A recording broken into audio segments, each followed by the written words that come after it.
Hello everyone, स्वागत है आपका मेरे ऑनलाइन यूट्यूब चैनल संकल्प मैथ क्लासेस में। जूनियर सुपर टेट 2021 मैथ का जो 50 क्वेश्चन है उस क्वेश्चंस की प्रैक्टिस मैं अपने इस चैनल के माध्यम से करवाता हूं टॉपिक बाय टॉपिक।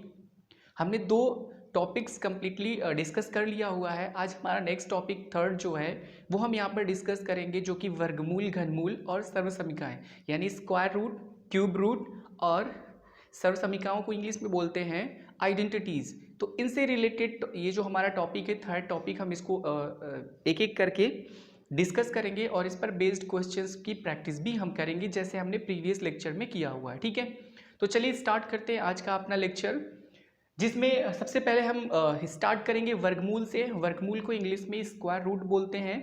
आप में से बहुत सारे स्टूडेंट्स ऐसे होंगे जिनको ये सारी चीज़ें पहले से ही क्लियर होंगी, और हम एक बेसिक से स्टार्ट करके एक स्टैंडर्ड लेवल तक पहुंचेंगे। ठीक है, तो चलिए स्टार्ट करते हैं। वर्गमूल इंग्लिश में इसको बोलते हैं स्क्वायर रूट। परिभाषा इसकी होती है, डेफिनेशन, किसी संख्या का वर्गमूल वह संख्या है जिसे स्वयं से गुणा करने पर दी गई संख्या प्राप्त हो। यानी ये जो स्टेटमेंट यहाँ लिखा हुआ है, इसका मतलब क्या है कि किसी संख्या का वर्गमूल जो है वो एक संख्या ही मिलेगी।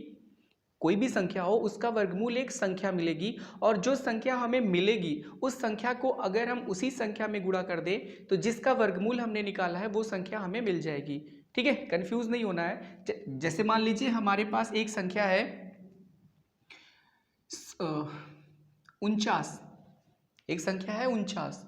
अब अगर हमसे कोई बोले कि 49 का वर्गमूल बताओ, तो 49 का वर्गमूल अगर हमें निकालना हो, 49 का वर्गमूल, तो आप सबको पता है कि 49 7 और 7 का गुणा करने से मिलता है। यानी 7 और 7 का गुणा अगर हम करें तो हमें क्या मिलेगा? 49। इसका मतलब 7 का 7 में गुणा करने पर, एक संख्या का उसी संख्या में गुणा करने पर जो संख्या हमें मिली 49, तो 49 का अगर वर्गमूल हमें निकालने को कहा जाएगा तो 49 का वर्गमूल हो जाएगा 7, क्योंकि वर्गमूल की परिभाषा के अनुसार किसी भी संख्या का वर्गमूल वह संख्या होती है जो स्वयं से गुणा करके दी गई संख्या को निकाले। इसका मतलब है कि अगर 49 का वर्गमूल हमें निकालना हो तो 49 का वर्गमूल होगा 7, क्योंकि 7 को अगर हम 7 से गुणा करें तो हमें क्या मिलेगा? 49। आई होप आपको चीज़ें समझ में आ रही होंगी। Very good. वर्गमूल घनमूल के जो चैप्टर है, इस चैप्टर में हमें बहुत सारे जो वर्गमूल है उन सारे नंबर्स को याद करना होगा। जैसे 1 का वर्गमूल 1, 2 का 4, 3 का 9, इस तरीके से कम 20 से 25 नंबर्स यानी संख्याओं का वर्गमूल और घनमूल हमें याद होना चाहिए, तभी हम क्वेश्चंस को जल्दी सॉल्व कर पाएंगे। ठीक है, तो इतना तो आपको करना पड़ेगा, यानी वर्गमूल और घनमूल कम से कम 25 तक तो आपको याद करना पड़ेगा। ठीक है, और भी अगर आप याद कर सकते हैं तो अच्छी बात है।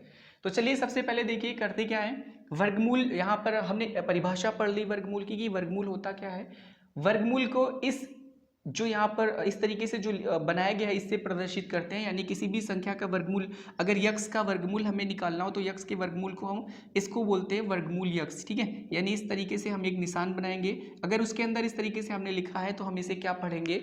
यक्स का वर्गमूल या square root of x. English में इसे स्क्वायर रूट ऑफ यक्स बोलेंगे और हिंदी में इसे बोलेंगे यक्स का वर्गमूल। ठीक है, यहां देखिए एग्जाम्पल के फॉर्म में 4 का वर्गमूल 2 होगा। क्यों? क्योंकि अगर हम 2 को उसी संख्या यानी 2 में ही गुणा करें तो हमें क्या मिलेगा? 4। और परिभाषा में हमने यही पढ़ा है कि दी गई संख्या का वर्गमूल वह संख्या होती है जिसे स्वयं में गुणा करने पर वह संख्या हमें मिले। 16 का वर्गमूल होगा 4, क्योंकि 4 को अगर 4 से गुणा करें तो 16 मिलता है। 25 का वर्गमूल होगा 5, क्योंकि 5 को अगर 5 से गुणा करें तो 25 मिलता है। ऐसे ही 36 का वर्गमूल 6, क्योंकि 6 को गुणा करें 6 से तो 36 मिलेगा। 49 का वर्गमूल 7, क्योंकि 7 को 7 से गुणा करें तो 49 मिलेगा। ठीक है, 64 का वर्गमूल 8, क्योंकि 8 को 8 से गुणा करें तो 64। 81 का वर्गमूल 9, क्योंकि 9 को 9 से गुणा करें तो 81। इसी प्रकार 100 का वर्गमूल 10, क्योंकि 10 को 10 से गुणा करें तो फिर 100। आपको भी ऐसे याद करना है। नोट में हमने लिखा हुआ है कि किसी संख्या का वर्गमूल हमेशा पॉजिटिव और निगेटिव दोनों होता है। इसका क्या मतलब है? इसका मतलब ये है सीधा सा कि किसी भी संख्या का अगर हम वर्गमूल निकालते हैं तो वो वर्गमूल धनात्मक संख्या और ऋणात्मक संख्या दोनों के दोनों होती है। क्यों? यहाँ देखिए मैंने यहाँ लिखा, स्पष्ट किया हुआ है, क्योंकि 4 का वर्गमूल +-2 यानी धन में 2 भी होगा और ऋण में भी 2 होगा। क्यों होगा?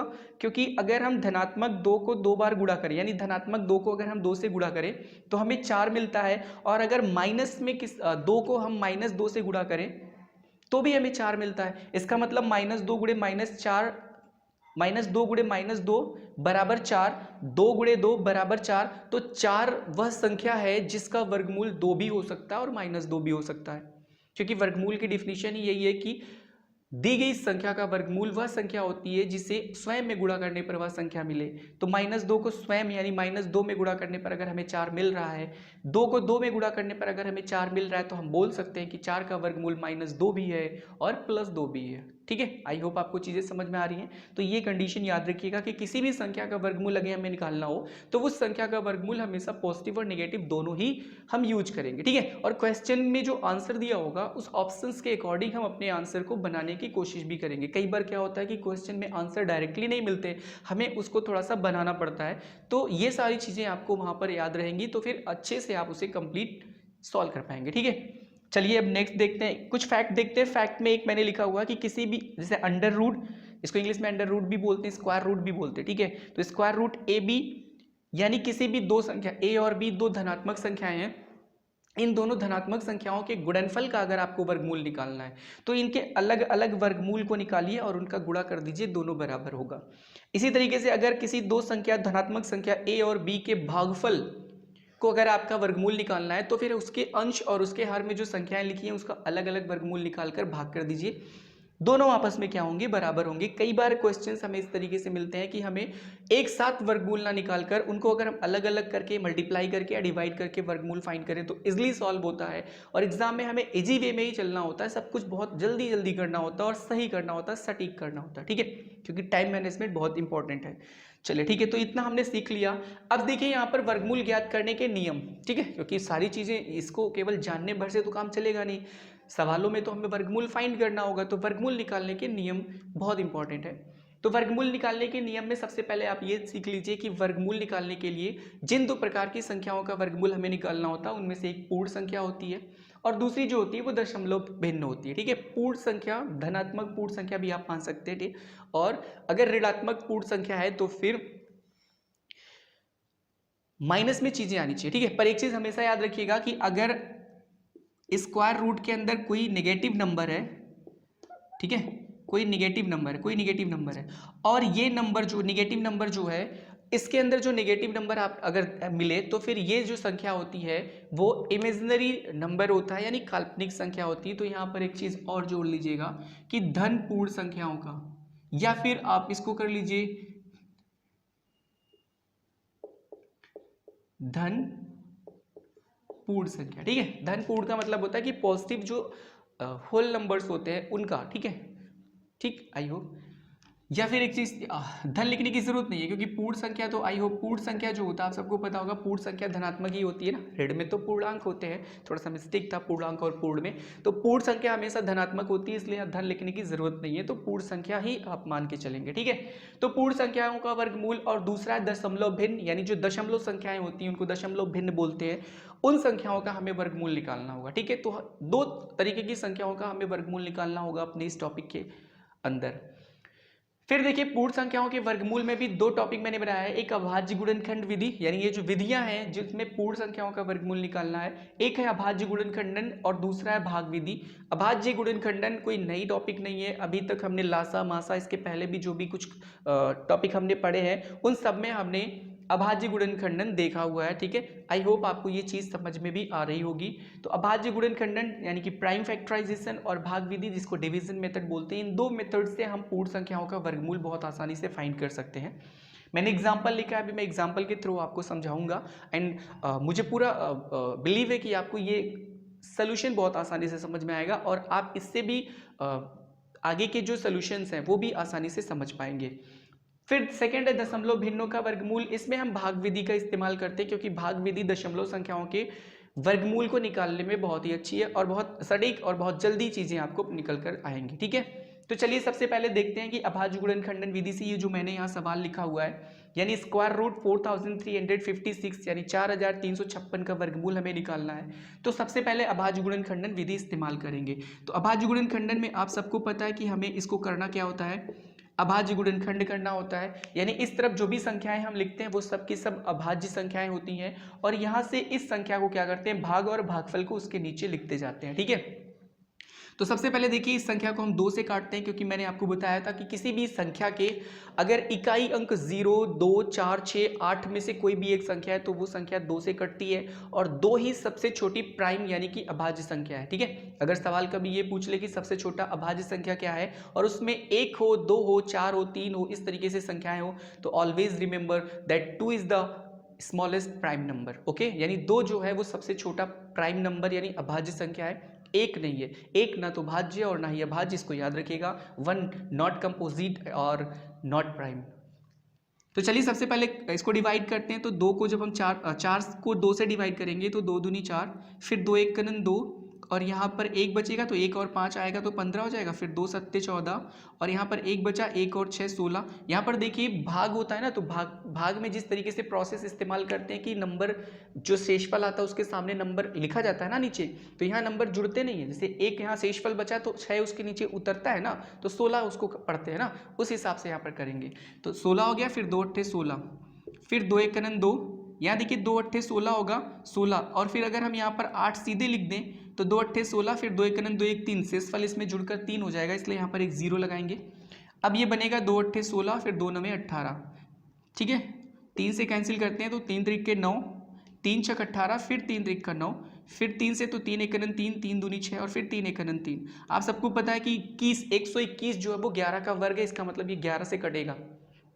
ये सारी चीज़ें आप बहुत आसानी से कर सकते हैं, लेकिन आपको कुछ नंबर्स कम से कम 25, 30, 50 जितना भी आप याद कर पाए उसके वर्ग और उसके वर्गमूल, घन और घनमूल ये याद होने चाहिए आसानी से सवालों को समझने के लिए। से अगर किसी को ना याद हो कि 121 किससे कटेगा, जिसको याद है कि 11 से कटेगा तो डायरेक्टली वो 11 से कैंसिल करके आंसर जल्दी निकाल लेगा, और जिसको नहीं पता है कि किससे कटेगा वो इसमें उलझा रहेगा, पहले 3 फिर 7 इस तरीके से चेक करेगा वो। ठीक है, तो आपको भी इतना याद करना चाहिए। ठीक है, तो चलिए 11 का जब हम पढ़ेंगे तो 11 11 ये में 121, और फिर 11 से करेंगे तो 11 1 कनन 11। अब देखिए यहाँ पर करना क्या होता है, वर्गमूल में 4356 इसका वर्गमूल हमें निकालना है। तो वर्गमूल के अंदर इसको इस तरीके से लिखते हैं, और जितनी भी यहाँ अभाज्य संख्याएं हमें मिली हैं उनको गुणनफल के रूप में लिखते हैं। तो 3 गुणे 3, फिर 11 गुणे 11। अगला काम क्या करते हैं, हम जोड़े बनाते हैं, यानी उन संख्याओं के जोड़े बनाते हैं जो एक जैसे हैं। जैसे 2 गुणे 2, 2 मिला तो एक जोड़ा कंप्लीट हो गया।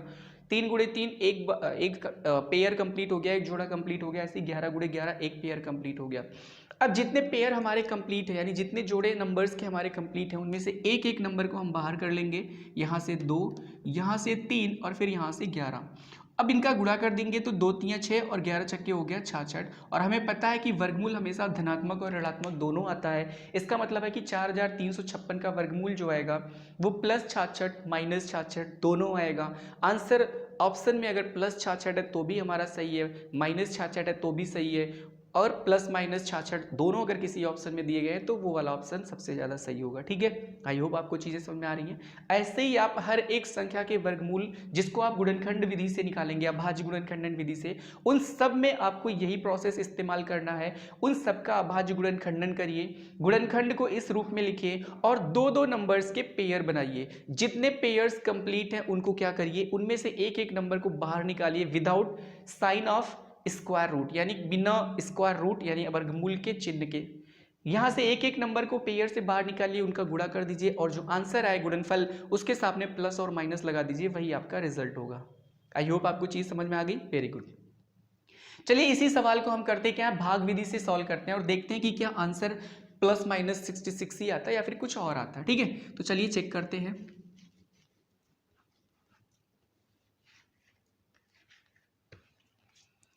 तो अगर इसे हमें भाग विधि से करना होगा तो देखिए प्रोसेस आप सीखिए। केवल इसमें करना क्या होता है, हमेशा जब भी संख्या आपकी पूर्ण होगी तो बाएं से बाईं तरफ से, संख्या के बाईं तरफ से 2 का पेयर बनाएंगे, दाईं तरफ से नहीं, बाईं तरफ से, यानी लेफ्ट से आपको पेयर बनाना। ठीक है, 2-2 पेयर का मतलब जोड़ा होता है, तो इस तरीके से। और फिर करना क्या होगा, ऊपर एक लाइन ड्रा करिए और इस तरीके से एक लाइन ड्रा करिए। अब देखिए ये जो आगे नंबर आपको मिला है 43, अब ये पूर्ण नंबर जो पूरी संख्या है 43 यानी 43, इस संख्या को डिवाइड करना है आपको किसी एक ऐसी संख्या से जिसका उसी संख्या में गुणा या तो 43 हो या फिर 43 से कम हो, उससे ज़्यादा नहीं होना चाहिए। तो आप सब जानते हैं कि अगर हम 7 का गुणा 7 में करें तो 7 सत्ते 49 होगा। 49 43 से बड़ा होता है, इसका मतलब हमें 7 नहीं लेना है, तो उससे एक कम करते हैं तो 6 मिलता है, तो 6 को 6 में गुणा करेंगे तो 36 मिलेगा। तो यहाँ पर हम 6 लिखेंगे, यहाँ पर 6 लिखेंगे, यहाँ पर 6 लिखेंगे, याद रखिएगा। यहाँ 6 लिखा हमने, ऊपर 6 लिखा और फिर इसके नीचे भी 6 लिखा। अब इस 6 का इस 6 में जब हम मल्टीप्लाई करेंगे तो 6 और 6 का गुणा होता है 36, इसके नीचे 36 लिखिए। इस तरफ वाली जो संख्या है वो जुड़ेंगी, यानी 6 और 6 12, प्रोसेस ध्यान से समझिएगा। और इस तरफ जो संख्या लिखी है उसको हम माइनस करते हैं, तो 13 में से 6 गए कितना आएगा 7, और यहाँ 3 में से 3 जाएगा तो कुछ नहीं बचेगा। अब अगर ये जो संख्या 56 है ये अलग अलग नहीं पेयर में ही आएगी, जिनके ऊपर हमने जोड़े लगाए हुए हैं, मतलब बार यानी लाइन ड्रा की हुई है, उस नंबर को पूरा का पूरा वैसे ही हमें नीचे लिखना है, यानी यहाँ 56 पूरा लिखना है, ना कि 5। ठीक है, तो 56 हमने पूरा लिख दिया।